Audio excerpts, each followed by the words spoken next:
아멘. 모든 역사의 중심에는 예수 그리스도께서 계십니다. 그래서 영어로 역사, 히스토리는 his story. his가 누굽니까? 예수 그리스도의 역사예요. 역사의 분기점은 결국 BC, 예수 그리스도 이전, before Christ가 있고 예수 그리스도 이후 AD가 있는데 이 AD가 라틴어로 아노 도미니, 도미니가 주님이고 아노가 애뉴얼 해를 말합니다. 주님이 탄생한 해 그 이후. 그러니까 역사의 중심은 언제든지 예수 그리스도십니다. 예수님께서 이 땅에 오셔서 30년 동안 공생애를 준비하셨고 3년 동안 공생애를 사심으로 예수님이 하나님이심을, 그리고 우리에게 필요한 모든 중요한 말씀들을 우리에게 하셨는데 이것을 어떻게 기록으로 남길 것인가 제자들이 고심을 했습니다. 이때 마태는 유대인 출신으로서 39권 구약 시대 역사를 능통하고 있는 유대인들이 이 39권의 완성으로서 예언자로서 실천자로서 이 땅에 오신 예수 그리스도가 바로 메시아임을 증거하고자 마태복음을 기술한 것입니다.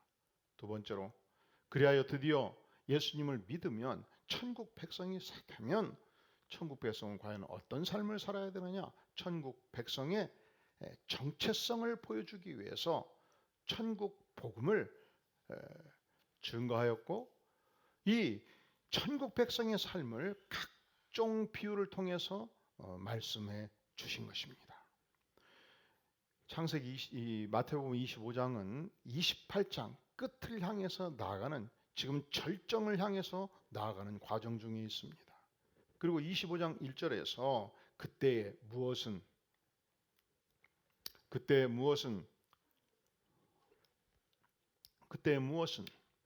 천국을 또 말씀하시잖아요. 천국은 마치 등을 들고 신랑을 맞으러 나간 열 처녀와 같다. 열 처녀의 비유를 천국 백성의 삶으로 표현해 주고 있죠.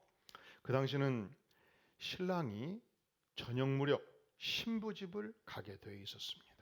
신랑은 자기 고향 땅에서 그동안 여기까지 자라는데 뒷받침한 어르신들을 향하여 인사하고, 또 함께 삶을 나누었던 소중한 친구들과 인사하면서 밤이 늦게 신부집에 도착할 수 있지 않겠습니까? 그때에 신부는 들러리 10명과 함께 신랑을 기다리는 것입니다.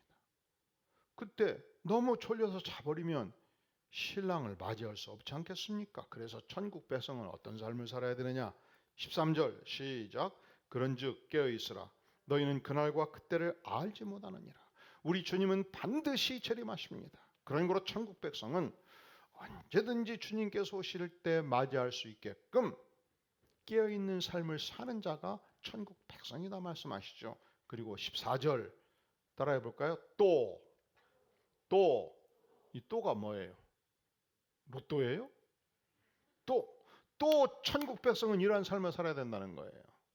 그러면 우리가 천국 백성으로서 또 어떠한 삶을 살아야 되느냐 하면서 그 유명한 달란트 비유를 말씀하신 것입니다. 이 달란트 비유의 스토리가 이렇습니다. 한 재산 많은 주인이 먼 나라에 출타하게 되었습니다. 그래서 너무 소유가 많은데 이 소유권을 잘 관리할 수 있도록, 재산을 잘 관리할 수 있도록 재산을 정리해서 보니까 정리된 재산이 약 48억 정도가 되었습니다. 왜냐하면 1달란트가 그 시대 6천 드라크마였고 1드라크마가 노동자 하루 품삯이었습니다.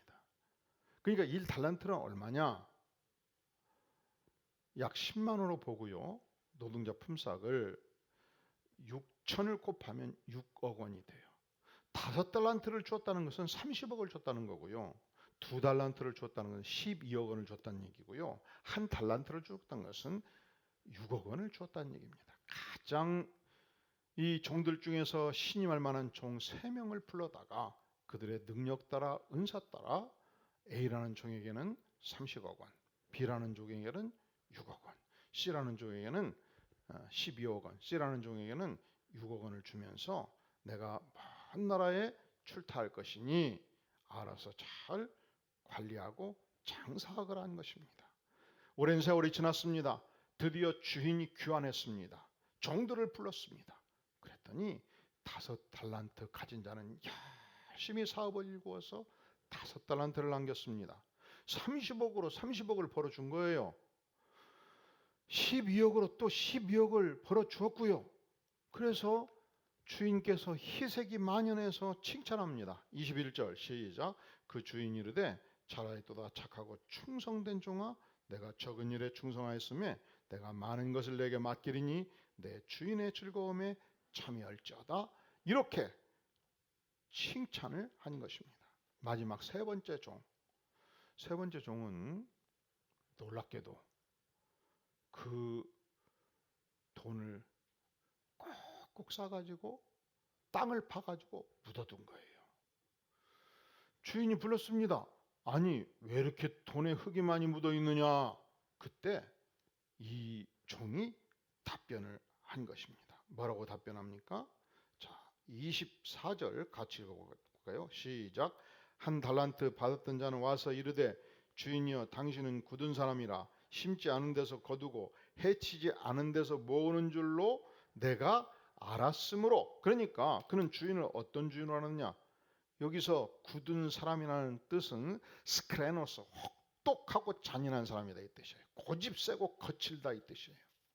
또한 당신은 심지 않은 데서 거두는 분이십니다. 이게 무슨 말인 거니? 당신은 열심히 일하지 않고서 돈을 왕창 벌고자 하는 분 아닙니까? 이 뜻이에요. 해치지 않으면서 모으는 분이십니다.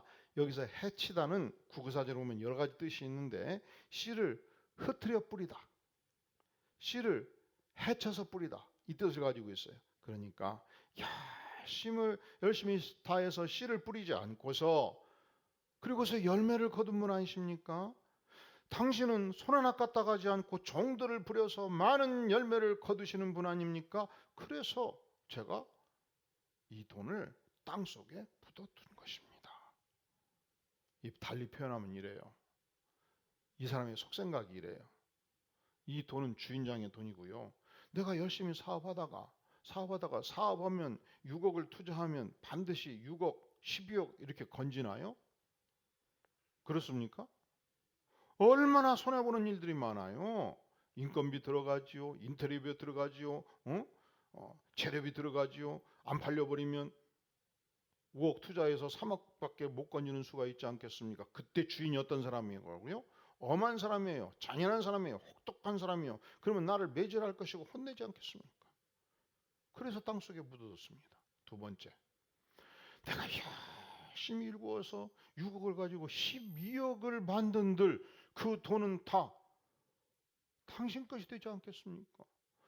내가 일달리 놀 일이지 왜 당신을 위해서 일합니까? 난 그렇게 못하지요. 문제는 이 비유가 천국의 비유라는 데 있어요. 천국 백성은 어떤 삶을 살아야 될 것이냐? 바로 주인 대신 하나님 앞에서 살아야 된다는 거예요. 그리고 이렇게 하나님의 시선을 외면하고 살게 되면 혹독한 대가를 반드시 치른다는 것입니다. 어떤 대가를 치릅니까? 자, 28절에 30절 시작. 그에게서 그 한 달란트를 빼앗아 10달란트를 가진 자에게 주라. 무릇 있는 자는 받아 풍족하게 되고 없는 자는 그 있는 것까지 빼앗기리라. 이 무익한 종을 바깥 어두운 데로 내쫓으라. 거기서 슬피 울며 이를 갈리라 아니라. 그 한 달란트를 빼앗깁니다. 그리고 바깥 어두운 데로 내쫓깁니다. 거기서 슬피 울며 이를 갈게 된다고 말씀하고 있는 것입니다. 그러면 우리 주님께서는 이 달란트 비유를 통해서 우리에게 무엇을 교훈하시는가? 천국 백성의 정체성을 교훈해요. 천국 백성은 반드시 이러한 태도의 인생관을 갖게 된다는 것입니다. 첫째로 천국 백성이란 모두 하나님의 청직이다 말씀해요. 하나님께서는 각각의 그 재능대로 필요한 달란트를 다 맡겨주셨습니다. 그것은 무엇을 의미하느냐? 내가 가진 모든 것은 다 하나님의 의지를 따라서 주신 것입니다. 나의 모든 소유, 나의 재능, 나의 은사 중에 하나도 내 것이 없습니다. 다 누구의 것입니까? 하나님의 것입니다. 그래도 이런 생각이 들죠. 아니, 내가 등기로 돼 있는 내 이름으로 된 거 내 거지 왜 누구 거요? 그런 생각이 들잖아요. 그러면 질문해 보겠습니다. 자, 100년 전으로 거슬러 갑니다. 몇 년 전으로 거슬러 가요? 그러면 이 1922년 그때 이 땅에 생존해 계신 분 여기 계시나요? 아무도 안 계시죠? 이 김영숙 교수가 102세 때 비행기표를 끊었대요. 근데 아무리 끊어도 안 끊기는 거예요. 그래서 알아봤더니 컴퓨터 프로그램상 100살까지밖에 입력이 안 된다는 거예요. 그래서 2살로 나타났어요. 2살짜리가 비행기 티켓을 끊으려면 반드시 보호자가 있어야 되는데 왜 혼자 끊냐는 거예요. 그래서 컴퓨터가 반응 안 하는 거예요. 그렇게 100세가 넘은 분 계시나요? 아무도 안 계시지요. 그때 100년 전 나의 영혼이 천하를 떠돌다가 스스로 결심을 했습니다. 나의 모든 기운을 모아서 내가 140의 IQ의 인생을 만들겠다. 내가 모든 노력과 기운을 모아서 자력으로 내 스스로의 능력으로 한반도에 이러한 모습으로 태어나겠다 작정하고 태어나셨습니까? 그러면 내 은사와 내 재능과 시간의 자원이 내 것이지요. 왜? 내가 결심하고 내 인생을 내가 만들었으니까. 그런 분 계시나요? 만약에 여러분들이 한 사람도 손을 들을 수 없다면 내 인생 전체는 위대하신 하나님의 소중한 선물입니다. 내 인생 전체는 하나님의 전적인 은혜입니다. 한번 따라해 볼까요? 내 인생은 전적으로 하나님의 선물입니다. 모든 것은 주님의 것입니다. 이것이 천국 백성의 정체성이에요. 이것이 천국 백성의 영적 정신적 자세라는 거예요. 청지기 정신은 무엇이냐? 내 인생은 전적으로 주님의 것입니다. 내 시간의 자원, 물질의 자원, 은사의 자원, 기술의 자원, 모든 것은 전적으로 하나님의 것입니다. 일정 기간 저는 맡아서 관리할 뿐입니다. 나는 관리자입니다. 근데 관리자가 두 종류가 있어요. 첫째는 충성스러운 관리자. 밤낮 없이 최선을 다해서 관리하는 관리자. 두 번째로 내 것 아니요? 그러면 적당히 해도 되겠네. 낮잠 자는 관리자. 사랑하시는 성도 여러분, 하나님께서 여러분에게 주신 모든 자원들을 소중하게 알고 잘 관리할 수 있기를 바랍니다. 여러분들이 내일 출근할 때 하나님께서 회사에 어떤 직분을 맡겨주셨으면 최선을 다해서 그 회사의 유익을 위하여 회사의 자산들을 잘 관리할 수 있기를 바랍니다. 이것이 크리스찬이 가져야 될 기본 자세예요. 우리 중에 혹시 정치인이 있다면 정말 국가와 민족을 위해서 선량하게 어떻게 발전시킬 것인가를 노심초사 연구하고 그리고 봉사하는 성실한 관리자가 될 수 있기를 바랍니다. 정치, 경제, 사회문화 모든 분야에서 일하는 하나님의 백성들은 청지기의 자사로서 헌신하는 축복을 누릴 수 있기를 간절히 바랍니다.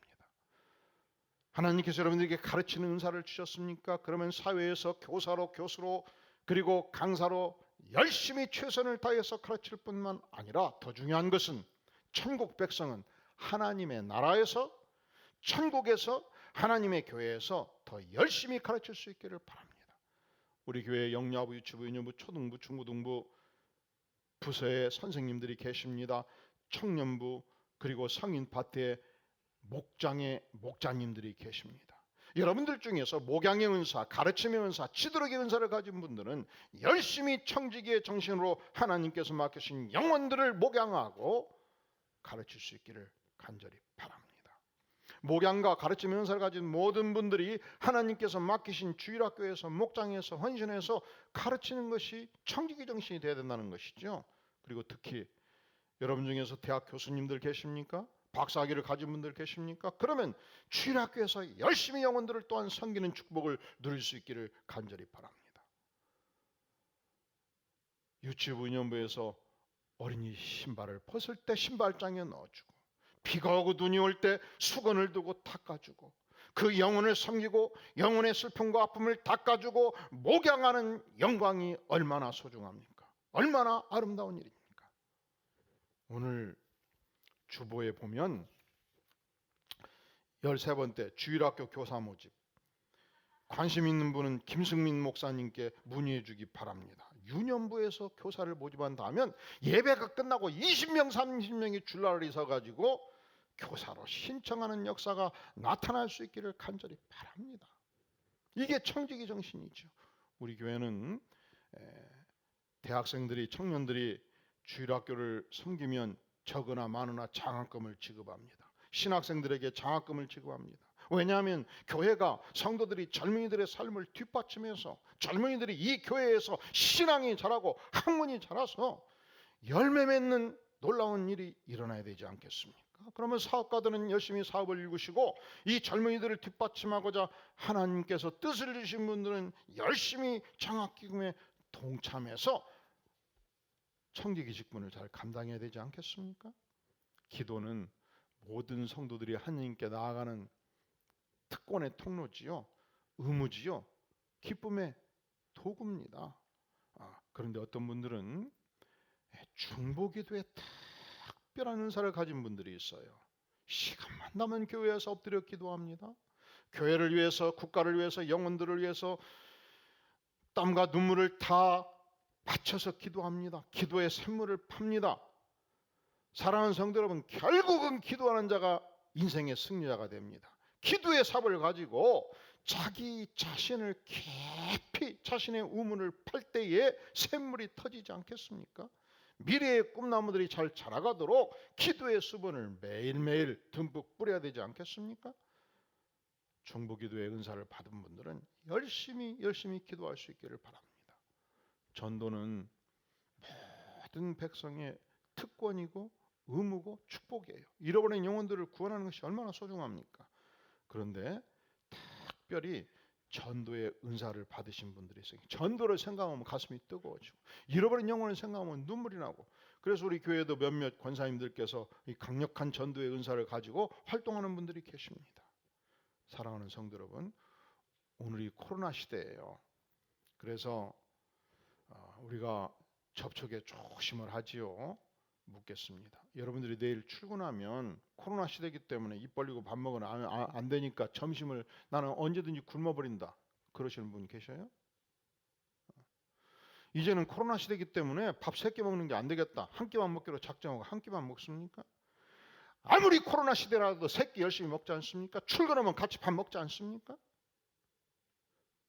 코로나 시대라고 세상 뜰분들이 멈춥니까? 아니죠. 그런데 왜 전도는 멈춰요? 코로나 시대에 일체 사람을 안 만납니까? 친구를 만나지 않습니까? 상관을 만나서 보고하지 않습니까? 부하들에게 업무 지시하지 않습니까? 그것을 오직 이메일로만 하십니까? 만나서 하지 않습니까? 그런데 왜 죽어가는 영혼을 향해서 전도하지 않아요? 코로나가 무섭다고요? 마스크 쓰고 거리 유지하고 모든 사람들이 출근하고 일하는데 왜 전도를 하지 않습니까?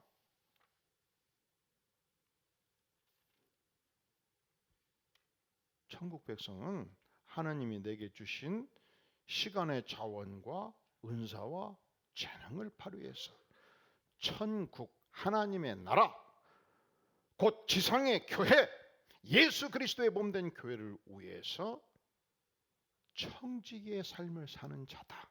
이것이 오늘 달란트 비유의 첫 번째 교훈입니다. 두 번째, 천국 백성은요, 반드시 결산일이 있습니다. 뭐가 있다고요? 결산일. 제가 과거에 수출입원을 다닐 때는 오늘날 이 사무실에 쓰는 작은 컴퓨터 하나 정도의 용량이 수출입은행에서 이 교회당 전체를 채우는 컴퓨터를 가지고 있어요. 그 컴퓨터 초창기 1983년도. 그때는 타자기도 썼어요. 그런데 1월 1일부터 1월 10일은 비상이에요. 은행의 비상이에요. 수천억의 자금, 수백억, 수조 원의 자금들이 움직인 전체를 결산해서 보고해야 되니까 아예 1월 1일, 3일, 1, 2, 3일은 그 신정초에 이 자금부는 비상이 걸려갖고 숫자 맞추고 아예 그냥 여관 잡아놓고 일을 한 적이 있어요. 전체 1년 결산을 해야 되니까. 그리고 재무부에 보고하고 국회에 보고하고 이 자금 보고를 해야 되지 않겠습니까? 모든 연극은 1막이 있고 2막이 있고 마지막 막이 있으면 연극이 끝났죠. 이 땅의 모든 공연은 그 유명한 이미자 공연, 우리 시대 이미자 공연은 미어 터졌어요. 요즘은 나훈아 공연도 막 미어 터지는 모양이라. 그런데 그 공연이 끝이 없나요? 2시간 지나면 끝나요. 이것이 인생입니다. 인생의 삶은 마치 공연과 같이 반드시 결산일이 있습니다. 이 대한민국의 정신세계, 이 남북한 대치상에서 우리가 겪는 이념적 대립관계를 제가 이해하기 위해서 어떻게 이것을 기독교적으로 이해할 것인가를 보면서 제가 지난 2년 동안 약 100여 권의 이념 서적들을 독파를 했습니다. 왜 목사가 그 일을 해야 되는군요? 시대를 알아야 되기 때문에. 오늘의 시대가 대한민국 왜 이렇게 혼란스러운가? 그런데 한 가지 일관된 공통점이 있어요. 1948년도 대한민국이 수립된 이후 지금까지 모든 대통령들이 불행했어요. 불행했어요. 그 이상하지요. 근데 이유가 있습니다. 인간은 능력이 다 한계가 있고 비슷비슷해요. 그런데 대통령에게 너무 강하고 많은 권력을 주어놓으니까 인간이 감당할 수 없는 이 권력을 받아가면서 인간이 짜부러지는 거예요. 누구도 이 고위공직자 장차관을 포함해서 차관보까지 그리고 그 수많은 공사들 사장단까지 해서 3,000명의 머리를 떼었다 붙여는 강력한 권세가 있다 보니까 1년 지나면 누구도 대통령에게 조언할 자가 없어요. 잘못 조언하면 날아가 버리잖아요. 그래서 3년 지나면 이상해지는 거예요. 그리고서 은퇴했을 때 불행해지는 거고 단 한 사람도 예의가 없어요. 여러분, 하여간 목숨 걸고 가족 중에서 누가 대통령 된다고 하지 말라고 그랬어요. 인간이 그 많은 권력을 스스로 감당할 수 있는 능력이 약하단 말이죠. 그래도 그 절대 권력도 반드시 5년 지나면 끝이 있습니다. 이게 인간이에요. 우리 인간이 영원히 살지 않아요. 반드시 결산할 날이 있습니다. 그때 하나님 앞에서 하나님이 내게 주신 은사와 재능과 이 시간의 자원을 가지고 빈약한 열매를 맺으면 아무것도 열매가 없으면 그냥 알았다, 이해한다 이렇게 넘어갈 수가 없는 거예요. 아무것도 열매가 없으면 빈약한 열매를 가지면 반드시 심판이 있어요. 자, 다시 한번 28절 이하 같이 읽어볼까요? 시작. 그에게서 그 한 달란트를 빼앗아 10달란트 가진 자에게 주라. 무릇 있는 자는 받아 풍족하게 되고 없는 자는 그 있는 것까지 빼앗기리라. 이 무익한 종을 바깥 어두운 데로 내쫓으라. 거기서 슬피 울며 이를 갈리라 하니라. 하지만 하나님이 주신 은사, 시간의 자원, 재능을 소중하게 알고 늙으면 많이 남기면 하나님께서 칭찬하십니다. 착하고 충성된 종아 하나님께서 보상하십니다. 하나님께서 직접 격려사를 말씀하십니다. 그런데 이 결산일에 칭찬받는 종이 갖는 두 가지 특징이 있어요. 첫째는 16절 5달란트 받은 자는 다음 어떻게 했다고요? 어떻게 했어요? 주인 없으니까 6개월 동안 슉 놀자 했습니까? 차차 연구해보자 했습니까? 즉시 간 거예요. 바로 간 거예요. 시간이 아꼈던 거예요. 부지런했던 거예요. 게으르고 악한 종이 아니었다는 것입니다.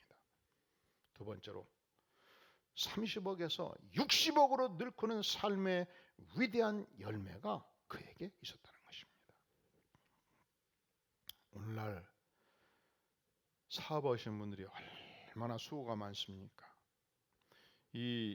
우리가 직장인으로 산다는 건 또 하나의 축복인데, 왜냐하면 여러분 오늘 주일날 푹 쉬고 기도하시고 노셔도 돼요. 내일 아침 9시 출근해서 직장인을 생각하시면 돼요. 6시 퇴근할 때 다 잊어버리고 와서 집에 와서 쉬시면 돼요. 그런데 직원 1명 두고 10명 두고 100명 두고 일을 하시면 정신구조가 바꿔집니다. 10억 원어치 재료를 가지고 물건을 만들었는데 일체 안 팔리면요 24시간 잠을 자는 게 아니에요. 왜 안 팔리는가 연구하는 거예요. 무엇이 문제인가. 그래서 기술 개발이 필요하다면 밤새도록 기술 개발을 할 것이며, 기술자가 필요하다면 전국을 다니면서 필요한 기술자를 뽑아다가 투자하지 않겠습니까? 그래야 직원들 봉급 주고 4대 보험 해결해 주고 각종 수당 주고 퇴직금까지 준비해 주고, 그리고 또 여기저기 날라오는 세금도 내고, 그래서 공무원도 먹여 살리고 대통령도 먹여 살리고 국회의원도 먹여 살리고. 그래서 오늘날 누가 애국자다고 말하지요? 누가 애국자다? 대통령이 애국자다? 국회의원이 애국자다? 아니에요. 사업가들이 애국자예요. 물론 다 애국자지요. 국가와 민족을 다 사랑하지요. 얼마나 어려운 시대를 살아갑니까? 이 IMF 시대에 사업을 한다는 것이 얼마나 어렵습니까? 그런데 오늘의 이 시대가 코로나 때문에 얼마나 어렵습니까? 그런데 오늘의 이 시대가 꼭 코로나이기 때문에 어려운 것은 아니에요. 어느 시대나 사업은 쉬운 시대가 없어요. 예수님 시대도 마찬가지입니다. 그러니 얼마나 연구하고 노력해서 사업을 일궜겠습니까? 그가 이렇게 열매를 맺었을 때 주인께서 착하고 충성된 종아 칭찬하시지 않겠습니까? 사랑하는 성도 여러분, 영화 배우 겸 감독이었던 멜 깁슨을 기억하시나요? 그는 캐톨릭 교인이었습니다. 그는 무려 13년 동안 마약과 약물 중독에서 허우적거렸습니다. 그가 35살 되었을 때 예수 십자가의 복음을 듣고 기적적으로 구원을 받았습니다. 이 은혜가 너무 커서 그가 기도하고 꿈을 꾸기 시작했습니다. 일체 상업성을 배제하고 예수 십자가 복음만을 증거하는 영화를 만들겠다.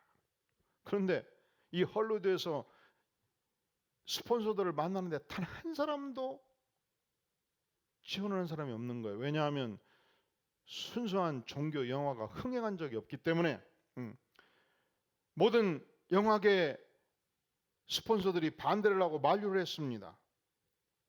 그래도 그는 이 꿈을 포기할 수가 없었습니다. 그가 그 유명한 영화 브레이브 하트라는 영화로 이 아카데미상의 감독상과 제작상을 받았을 그때 그가 결심합니다. 난 내 인생 전체를 바쳐서 반드시 이 영화를 만들겠다. 그가 재산을 정리합니다. 그래서 무려 2,500만 달러, 300억 원을 직접 자기 사재에서 투입합니다. 그때 한 기자가 물어요. 당신 왜 죽을 길을 가냐고. 이유가 도대체 뭐냐고. 그가 말합니다. 성령이 나에게 임하셨습니다. 누가 임했다고요? 주님은 나에게 복음 전파의 도구로 이 영화를 만들라고 명하셨습니다. 누가요? 주님이. 그는 망할 때 망하더라도 내가 사랑하고 내가 사모하는 주님의 영화에 인생 전체를 쏟아붓기로 결정합니다. 그리고 사재를 정리합니다. 300억 원을 투입합니다. 그때 헐리우드 영화계에서 멜 깁슨이 미쳤다, 망했다는 소문이 들기 시작합니다. 그래도 멈추지 않습니다. 그는 지금까지 자신이 살아왔던 영화 배우로서의 모든 재능과 영화 감독으로서의 모든 은사를 120% 쏟아붓기 시작합니다. 자기 재산 전체를 투입했습니다. 자신의 열정 전체를 투입해서 한 가지 목적, 십자가의 복음을, 예수 그리스도의 복음을 영화를 통해서 증거하기로 결정하고 헌신하기 시작한 것입니다. 드디어 영화가 완성이 되었습니다. 미국 전역에서 개봉이 되었습니다. 놀랍게도 첫날 단 하루 만에 2360만 달러의 흥행 실적을 이루고 모든 제작비를 회수합니다. 근데 이것이 중요한 것은 아니었죠. 왜냐? 그는 모든 것을 이미 걸었기 때문에, 그는 모든 것을 잃어도 좋다 결정했기 때문에. 그런데 문제는 미국 전역에서, 전 세계에서 이 영화를 상영하는 모든 영화관에서 부흥회가 진행이 되었습니다. 강도범이, 살인범이 이 영화를 보고 눈물로 회개하고 자수하는 일들이 많이 일어났습니다. 불신자들이, 신앙을 포기한 자들이 이 영화를 보고 회개하고 주님께로 돌아오기 시작했습니다. 교회로 돌아오기 시작했습니다. 미국에서, 남미에서, 유럽에서, 호주에서, 전 세계에서, 심지어 이슬람 국가에서조차 강력한 회개의 역사가 일어나기 시작했습니다. 바레인에서는 이 영화를 보고 기독교 개종자들이 도처에서 나타나자마자 갑자기 국가적 차원에서 영화를 중단하기도 했습니다. 그러니까 이 영화 상영 자체가 부흥해요. 이 영화 상영 자체가 심령태 부흥 집회가 된 것입니다.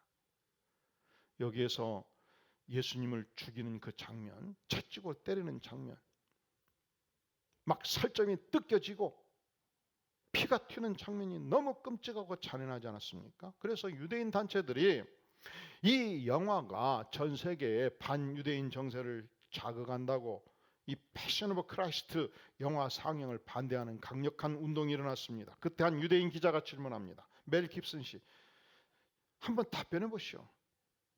당신은 정말 이렇게 선량한 유대인들이 예수를 그렇게 잔인하게 죽인 장본이라고 생각하시오?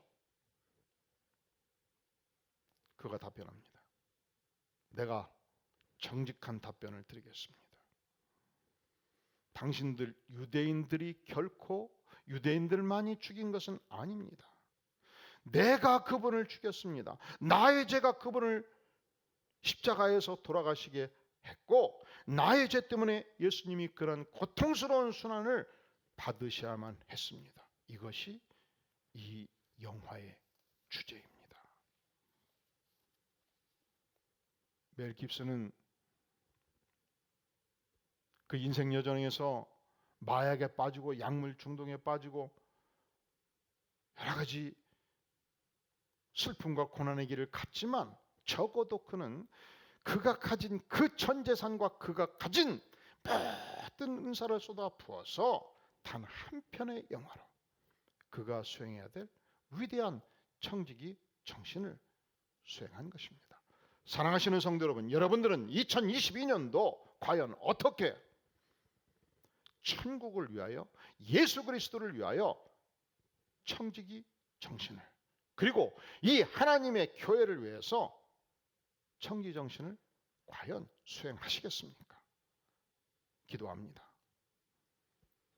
영광의 주님, 그렇습니다. 단 한 번밖에 없는 생애, 하나님이 주신 은사와 재능과 이 시간의 자원을 동원해서 하나님의 나라에 기여하기를 원합니다.